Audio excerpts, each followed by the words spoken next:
Alright guys, welcome back to another video. It's been a minute, but hey, I've been watching some movies. It's 2022 and our first quarter has completed. We're 4 months in and we still got a lot more to go, and I figured this would be a pretty fun video idea. So let's just go ahead, jump right into it. I want to cover some of the movies that I've seen this year.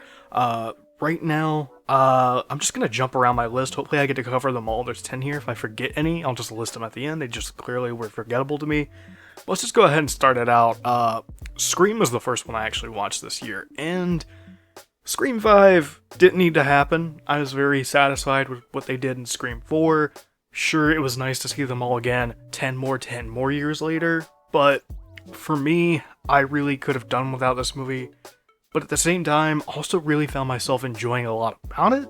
So I'm at this weird crossroads where I'm like, I'm able to recognize that it's good, but at the same time, I just kind of wish that didn't happen. I'm glad that the director of Ready or Not got attached to this. That really was a big selling point for me, and stylistically, this is probably my favorite shot Scream movie. Probably. Maybe. Thought the main characters were quite alright. And yeah, I'd recommend it. I just don't know if it's necessary. Next up, I want to talk about Kimmy. This is Zoe Kravitz coming in here, directed by Steven Soderbergh. I don't want to say a whole lot about this movie because it's a pretty straightforward premise. Kimmy is like this sort of Siri type thing or Alexa type thing that's in your house. And Angela, the main character, is basically like a tech representative who is listening to these recordings and is striking them for what they really mean. So like sometimes the audio isn't picked up perfectly by the AI in the machine, and she goes in and is like, hey, if it sounds like this, it probably means this, and flags it. And one day, she kind of hears a murder, and she needs to get to the bottom of this, but there's a whole lot more to this murder, and it's juicy, and some people are after her, and that's all I want to say. It's suspenseful. It does a lot of great character storytelling with visuals that I really appreciated. It's super short, which is nice. All around, good time. Highly recommend. Hello, I'm Johnny Knoxville. Welcome to Jacka. Jackass Forever. This movie did not need to exist. Another one that, like, I didn't need this to exist, but at the same time, with everything going on in the world, and especially in my life, this was perfect timing. I loved going to the theater with a friend to just take an hour and a half and just laugh my ass off. I had an absolute blast with this movie. I'm glad that nobody died. I'm glad that Johnny Knoxville is recovering from his bull stunt. I was really worried there for a second when the news came out a couple months ago, but he seems to be doing alright. It just sucks that, that was the cost of that stunt. Overall, it's a really fun time. If you have never seen Jackass before, do yourself a favor and at least watch the first 3 movies. You don't need to watch the .5s, just watch the regular movies, and then come here and you'll have a good time. The next one of these, I forget which ones I saw in order, so I'm going to try my best. Windfall. It's actually quite recent. Windfall is a movie. Another straightforward, simple premise. It's about 3 people primarily throughout this movie. Jason Segel plays a guy who's sneaking into a rich man's house, and he wants some money. And this house is like sort of a getaway house, and this guy is like a CEO, and the CEO guy is played by Jesse Plemons. His wife is played by Lily Collins, fantastic woman. I'd never noticed her before. Definitely gonna take notice now. All great performances around the board. Pretty suspenseful stuff. Well, a good script in my opinion. It's simple. It's very obviously made on the cheap because of like the small location that they had to do, but overall, I'd highly recommend it. Next up, The Adam Project. This one for me, I'm at an odd place because I'm like, it's just okay. And it is okay. It's a Netflix movie. What did you expect? For Windfall is also a Netflix movie? But, I don't know. I'm just kind of tired of Ryan Reynolds playing the same character. Free Guy I was like, damn, I'm just really getting tired of this. It's really wearing the charm thin. And you got this director coming for Deadpool 3, and I just hope they stick the landing. I'm pretty sure it'll be an easy pull because it's the first one that's made under the MCU. So maybe they can make it all work, but at the same time, yeah, it's just an okay bag. You can honestly skip this one but it's simple, and if that's what you need, and you want Hollywood blockbuster effects and something simple, then this could be for you. I would just say skip, but it's whatever. Next up is The Batman. I personally thought this movie was it's just okay. Pattinson is great as Batman. I don't really like the choices that they made for his Bruce Wayne here. Of course, if you've seen the movie, which I'm not going to spoil, they do a lot to hint at the fact that this Bruce Wayne will develop as these films go on. Hey, so my mic cut out for a little bit of this section, so I had to go back and do some stuff, but my point that I wanted to make next that kind of holds me back from loving this movie is 3 hours is just way too much for a solo Batman film, in my personal opinion. The runtime here really drags, and I just feel like there's some stuff that could have been cut out throughout. Another thing that kind of made me uncomfortable was stuff like themes of a public shooting, when the last solo Batman movie we had a real shooting in real life. The Dark Knight Rises I'm talking about. I don't know, just stuff like that just held me back from loving it. And that last one isn't on the movie itself. That is more of a, critique on the release structure of it. And honestly, there's some stuff here with Bruce Wayne and Batman that I don't have the time to go in here that just hold me back from wanting to love this movie and the way that they approach the two as a whole. Everything surrounding it, for the most part, I typically enjoy, but everything else just holds me back from wanting to revisit this movie. Those are my main critiques. Zoe Kravitz as Catwoman, I really loved her here. She straight up is Selena Kyle. As soon as they released that first image of her with the short hair, I was like, holy shit, that is Selena Kyle. She did a fantastic job.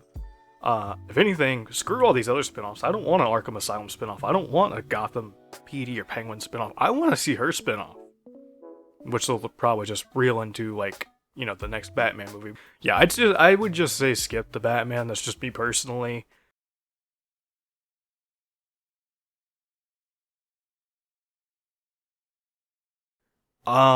Next up, we have Moonvole. God, this movie is... It's a big ball of nothing. A giant big ball CG ball of nothing that just, when you try to break it down and make logic out of it, I feel like you should be slapped for wanting to make logic out of this movie. It's a Roland Emmerich movie. Has the guy made anything good in the last decade and a half? I don't even like 2012. I seriously do not like 2012. I watched this with a friend and we were able to make fun of it the entire runtime. And even then I was still like, fuck this movie. It's way too fucking long. Its premise is way too convoluted and complicated. Just fuck this movie. Skip it, please. Another fuck this movie for me, The Bubble. Straight up just fuck this movie. Out of all these movies, I hate it. I don't even want to go into it. It's like a movie that's being made during a pandemic with actors that we know playing fake actors in this movie and how chaotic this production is. And it's a comedy. And Judd Apatow, what the fuck? Alright, that's all I wanted to say. Skip. Death on the Nile. Quite alright. I'd recommend. I'm not a particularly huge fan of Murder on the Orient Express. I thought that was alright. Didn't even know that this was going to be a kind of sequel to that. And going into it, I straight up was like, oh, that's this guy from Murder. And yeah, it's quite alright. I could have used a little bit more campiness. And enough champagne to fill the Nile. Gal Gadot's terrible here. I'm glad that she's not in it as long as I thought she was going to be, but yeah, she's not great here. Armie Hammer's in this movie, so if you already want to avoid him, yeah, go ahead and avoid it. Huge standout for me though, Emma McKay. Hot damn. And I'll just leave it on that. That's all I'm going to say. Because we gotta get rolling, and that's not the primary focus of this video. Sorry, I stay that way. Sorry.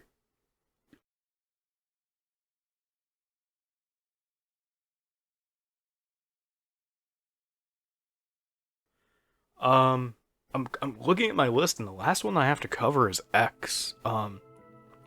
This is the most recent movie out of this bunch that I saw, and I saw the trailer for this right before Scream. And I didn't know if this would be my thing at first, but I definitely loved that trailer. I love that song they used in the trailer.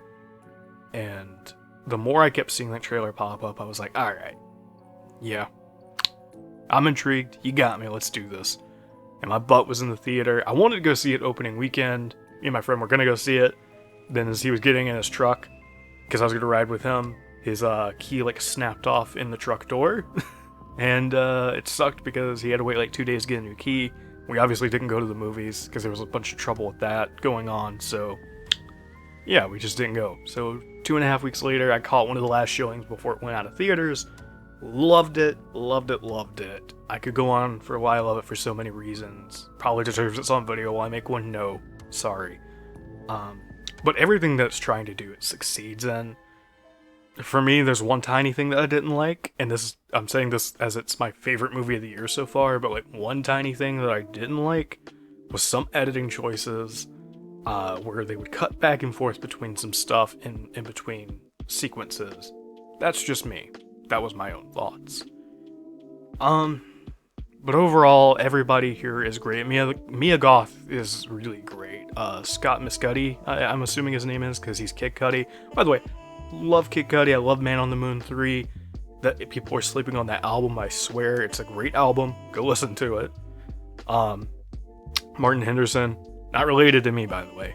Martin Henderson is in this movie doing an amazing, like, kind of impression of Matthew McConaughey. I don't know if he's doing it on purpose, but it feels like that's where the nod is, and it's a whole lot of fun.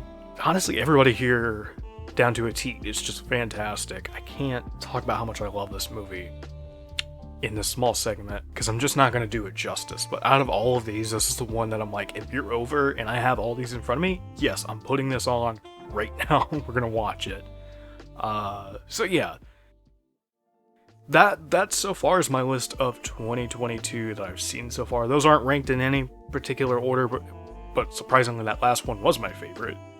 I just kind of looked at my Letterboxd. By the way, follow me on Letterboxd. You'll catch me just ranking them. Follow me on Twitter. That's another place you can follow me.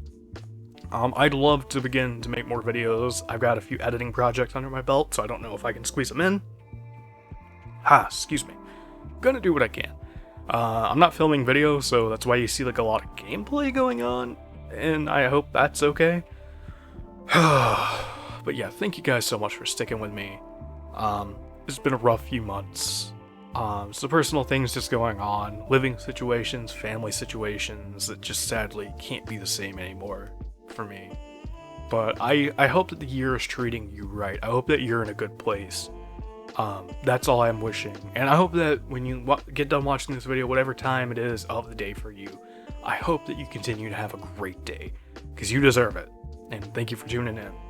Hey, as optional, you can hit that like button or not, but hey, if you do, I really appreciate it. And hey, if you're a new viewer, which I doubt, but if you are a new viewer, I've seen my viewing numbers, so I mean, come on. If you are a new viewer, I would love it if you hit that subscribe button. Thank you very much. Amen. Wait, no, I don't say amen anymore. Alex out.